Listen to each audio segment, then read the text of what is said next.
The rain in Ravenwood was the kind that settled into your bones. Not a downpour, not a storm, just that endless nagging drizzle that smeared the sky gray and left the streets slick as oil. Ravenwood was used to it. The town always seemed wet, from the cracked sidewalks by the elementary school to the rusted swings in Holloway Park. Everything carried the faint sheen of dampness. And yet, despite the gloom, Ravenwood was humming with excitement. A circus had come to town. The posters appeared overnight, as if painted by invisible hands. One day the notice boards were bare, and the next, crimson flyers with gold lettering clung to every surface. The Grand Ravenwood Carnival, one night only. Magic, laughter, and wonders never seen before. The children saw the flyers first. They ripped them from telephone poles and school fences, clutching them like treasure maps. The adults frowned, some muttering about permits and safety regulations, but still the air buzzed with anticipation. The circus hadn't come to Ravenwood in decades. It was a Monday evening when the first trucks rumbled in. Heavy black vehicles with no markings, their headlights cutting through the fog. They parked in the old fairgrounds, a patch of land at the edge of town where weeds grew tall and rusted metal poles still jutted from the earth, remnants of carnivals past. By Tuesday morning, tents were already rising, striped in crimson and white, their peaks sharp against the washed-out sky. The kids of Ravenwood, restless from the rain, gathered near the chain-link fence that surrounded the grounds. Their sneakers sank into the mud as they pressed their faces to the wire, watching the workers haul crates, unroll carpets, and hang lanterns. "Looks like something out of a movie," whispered Emily Carter, a freckled 12-year-old with a ponytail damp from the drizzle. Her younger brother Sammy, clutching her sleeve, nodded. "Think they got clowns?" "Of course they got clowns," Emily said, though she wasn't sure. And as if summoned by the words, a figure appeared. He wasn't with the workers. He didn't move crates or tie ropes.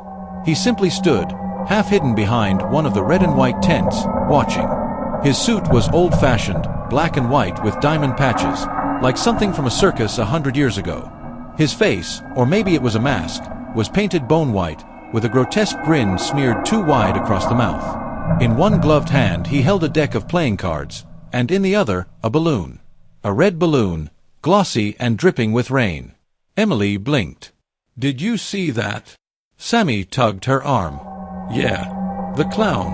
When she looked back, he was gone. Only the balloon remained, tied to the fence, bobbing in the drizzle. The grown-ups laughed off the stories. Kids always made things up when a circus came to town. It was part of the magic. But the workers themselves seemed uneasy when asked about the clown. They said no one like that was part of their troupe. By Wednesday night, the rumors had spread across Ravenwood Middle School. The children whispered about the Joker as they'd started calling him, claiming he appeared in the rain, following kids home, leaving cards on their doorsteps. A Queen of Hearts here, a Joker card there, the ink always smudged as if still wet. "Urban legend," said Mr. Whitaker, the history teacher, when he overheard.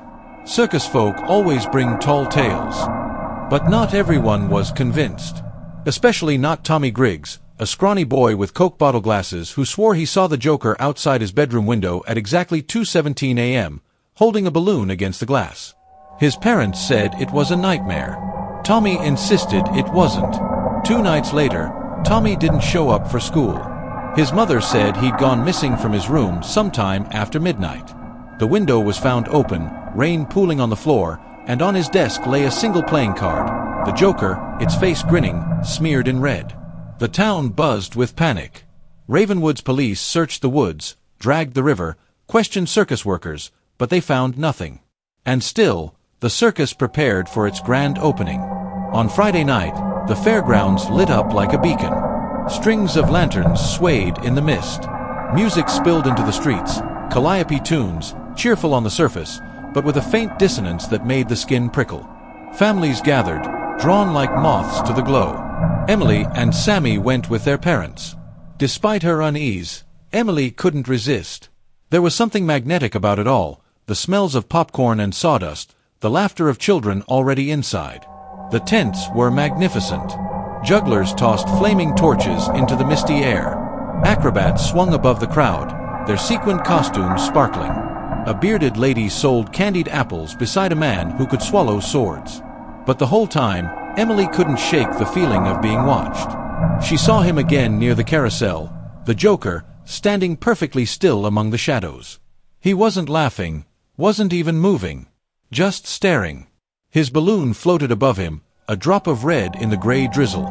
"Emily," whispered Sammy, clutching her arm. "He's here again." And when Emily looked, really looked, she realized no one else seemed to notice him. Parents passed by, children ran laughing, but their eyes slid right past the Joker as if he didn't exist. The carousel music slowed, dipping into a warped, minor key. The lights flickered, and for a moment, every horse on the ride seemed to turn its head toward Emily and Sammy, their painted eyes glistening in the rain. Then the music snapped back, the laughter returned, and the Joker was gone. Only a balloon drifted near the carousel, tangled in the mud. That night, another child vanished. Sarah Langford, 8 years old, last seen leaving the circus with her parents. They swore she had been holding their hands until the crowd thickened near the gates. Then she was gone. The police searched again. They found nothing. Except, near the chain-link fence, a trail of playing cards leading into the rain-dark woods. Emily didn't sleep that night. She sat awake, staring at her window, half expecting the Joker's face to appear against the glass. At exactly 2:17 a.m., she heard it. The faint squeak of rubber shoes on wet pavement. The soft creak of a balloon string brushing the glass. She didn't look. She didn't dare. And in the morning, on the front porch, lay a single card. The Queen of Hearts. Smudged with something dark and red. Morning in Ravenwood broke the same as it always did, pale, gray, and damp. But something had changed in the town. An unease hung in the air thicker than the mist. 2 children were missing. Tommy Griggs and Sarah Langford. Their names echoed in hushed conversations at the diner, at the gas station, in the narrow aisles of the grocery store.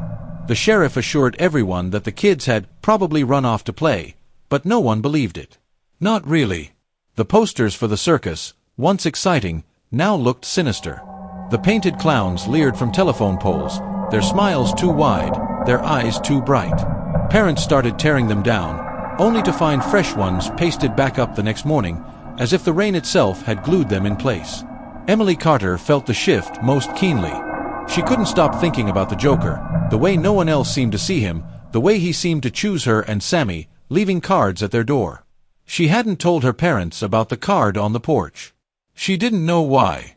Maybe because she knew they wouldn't believe her. Or maybe because saying it aloud would make it too real. At school, the kids whispered about him constantly.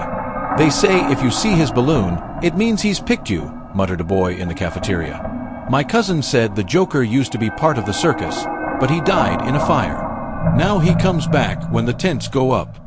No, my brother told me he's not even human. He's, like, a demon. He feeds on kids' laughs, and when the laughs stop, he takes them away. Emily sat silent through it all, staring at her lunch tray, her stomach knotted. Across from her, Sammy's small voice whispered, "He is real. We saw him." That night, Ravenwood held an emergency town meeting at the community center. Nearly every adult showed up, dripping rain from their coats and boots. The sheriff stood at the podium, trying to keep order. Behind him, a map of the town was pinned with pushpins marking where the children had last been seen. "We're doing everything we can," Sheriff Dalton said, his voice strained. "We've got deputies at the fairgrounds, volunteers combing the woods. Until further notice, no children are to be out after dark." "That's final." Murmurs rippled through the crowd. Parents demanded answers.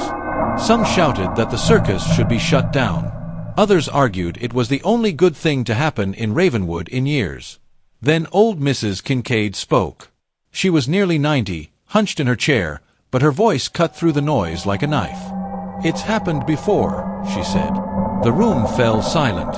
"What do you mean, ma'am?" the sheriff asked. Her cloudy eyes gleamed. "Back in 58, the year the circus came before. 2 children vanished then, too. No trace. No bodies. Just gone. Folks said the clown took them. The one with the painted smile." Some people laughed nervously, others shifted uncomfortably. "There ain't no such thing," the sheriff said quickly. "Don't go spreading rumors." But Emily, sitting in the back with her parents, felt a chill that had nothing to do with the rain. Later that week, the circus went on performing. Bigger crowds came now, drawn not by excitement, but by a morbid sort of curiosity. The missing children were spoken of in whispers, like part of the show itself. Emily and Sammy begged their parents not to go again, but Mr. Carter insisted. "The whole town's going. We can't live in fear." So they went. The main tent was packed, the smell of popcorn heavy in the damp air. The ringmaster strutted into the center, top hat gleaming, voice booming through the speakers. "Ladies and gentlemen, welcome to a night of wonder." The crowd roared. Acrobats flew overhead, fire breathers lit up the gloom, a tiger leapt through a flaming hoop. It should have been dazzling. And yet, something was wrong. Emily saw it in the shadows between acts. A flicker of white, a glint of red, a grin in the dark. The Joker was there. He never performed. He never spoke. He just appeared. Sometimes in the crowd, sometimes peering from behind a curtain, sometimes reflected in the polished brass of the calliope. Always watching, always smiling, and always with a balloon. Sammy gripped her arm so tight it hurt. "He's here," he whispered, his lips trembling. "Don't look," Emily hissed. But it was too late. The Joker tilted his head, as if acknowledging them. Then he lifted a card between two fingers, slow and deliberate. Even from across the tent, Emily could see what it was. The Joker card, its ink smeared dark. She blinked, and he was gone. When the show ended, the crowd surged toward the exits. Laughter echoed, but beneath it Emily swore she heard something else. Faint, muffled cries, as if children were calling for help from far, far away. That night, it rained harder than it had in weeks. Thunder cracked across the sky. Emily couldn't sleep. She sat at her window, staring into the wet darkness. At 2:17 a.m., she heard it again. The squeak of rubber shoes. The tap of a balloon string against glass. Her heart pounded. She forced herself to look. There he was. The Joker. Standing in the yard, rain soaking his old-fashioned suit, his painted smile gleaming under the street lamp. His balloon bobbed in the storm. He raised one gloved hand and pressed it to his own mouth, as if to say, Emily couldn't move, couldn't breathe. Then he opened his other hand. Something small and round gleamed there. A marble. He held it up for her to see, then set it gently on the porch railing. When Emily's father checked in the morning, the marble was still there. Clear glass, with a red swirl inside that looked disturbingly like blood. And next to it lay another playing card. The King of Hearts. The town spiraled into fear. Parents kept children home from school. Businesses closed early. The sheriff doubled patrols, but it didn't matter, because more kids began to vanish. 3 more in 1 week. Each time the same. Windows left open, rain on the floor, a balloon string tangled somewhere nearby, and a playing card left behind. And yet, the circus kept performing. Some said the performers looked thinner now, paler, as though something was feeding on them. Others swore they heard children's laughter echoing inside the tents long after the crowds had gone. Emily knew, deep down, what no adult would admit. The Joker wasn't just some man in makeup. He was something older. Something that had been with Ravenwood long before the circus ever came. And he was hungry. The storm rolled into Ashwood like a predator in the night. Rain clawed at rooftops, and the street lamps shivered under the weight of thunder. The town looked like a film reel caught in scratches. Flickering, stuttering, shadows stretched long. Inside her bedroom, Emily sat with her knees pulled to her chest. The window rattled with the wind, and outside, just barely visible in the blur of rain, another red balloon bobbed in the dark. Its string tapped against her glass like a skeletal finger. Tap, tap, tap. Emily didn't scream. She was past screaming now. For weeks, she had been living in this private horror. Balloons showing up, whispers sliding under her door, Sammy's name scratched into her notebooks in ink she didn't remember using. But tonight was worse. Tonight, there were 3 balloons. And she wasn't the only one who had seen them. 2 other neighborhood kids had confessed the same nightmare.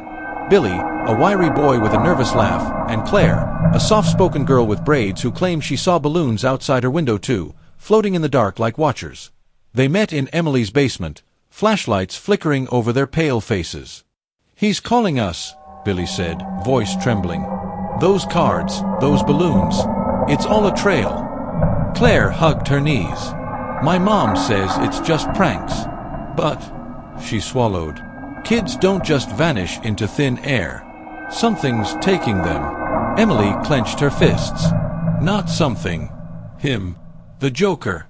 The word itself tasted sour, like spoiled candy. That night, they swore a pact. They would follow the trail, wherever it led, and they would face him together. They gathered what they thought might help. Flashlights, a handful of marbles, Sammy's old ones, clinking softly in Emily's pocket, and a deck of cards Claire's brother had stolen from the arcade. "If we laugh louder than him," Emily whispered, "he can't win." It was their only weapon, the belief that courage, even when thin and fragile, could drown out his poison. The storm deepened as they set out. The power in Ashwood flickered and died, leaving the streets black except for the stuttering glow of lightning. They followed the first card they found, plastered wet against a telephone pole. The Joker card. Its ink was smeared, but the face grinned up at them, wide and cruel. Then another card, nailed to a lamppost.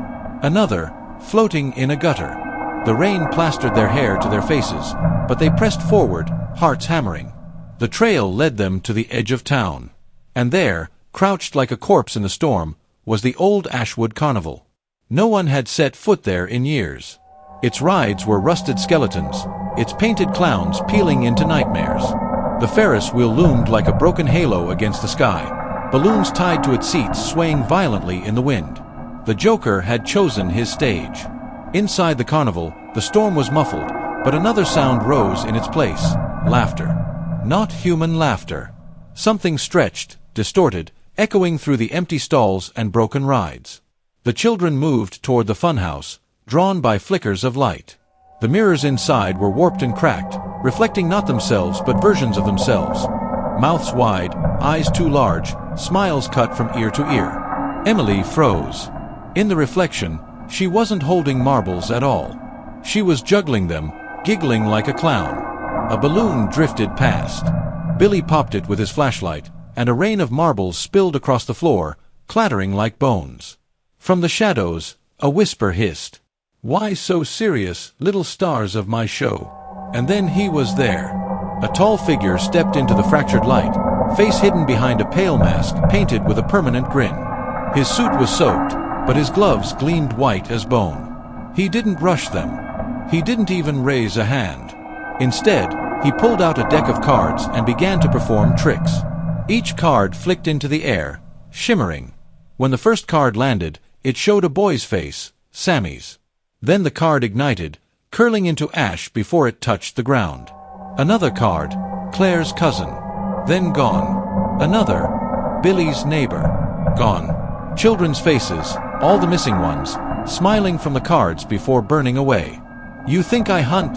The Joker's voice was playful, amused, but underneath it was something rotten. "No, children. I collect. Laughter is a doorway, and you laugh so easily. Once I step through, you never close the door again."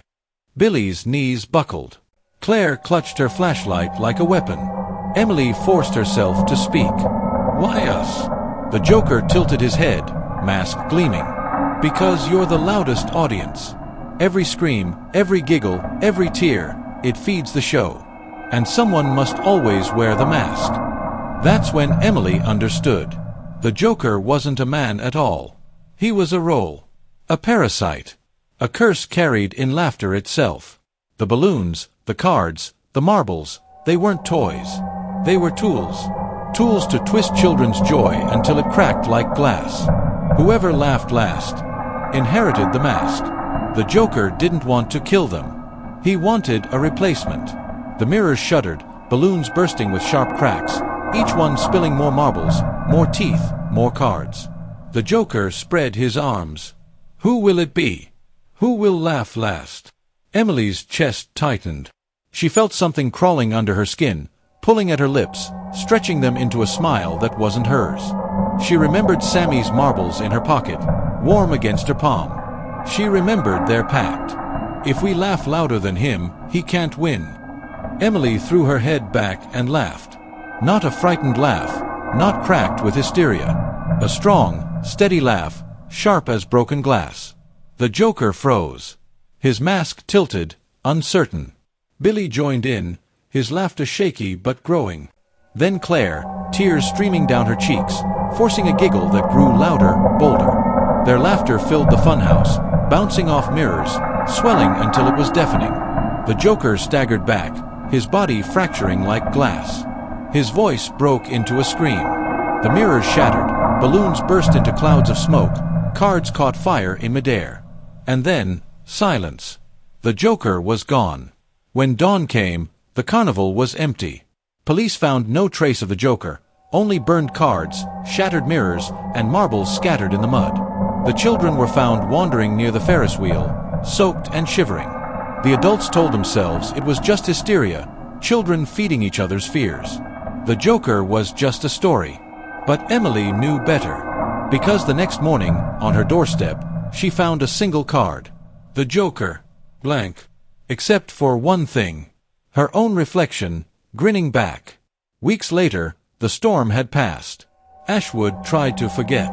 But at night, in the alleys, children began whispering again. They swore they heard giggling.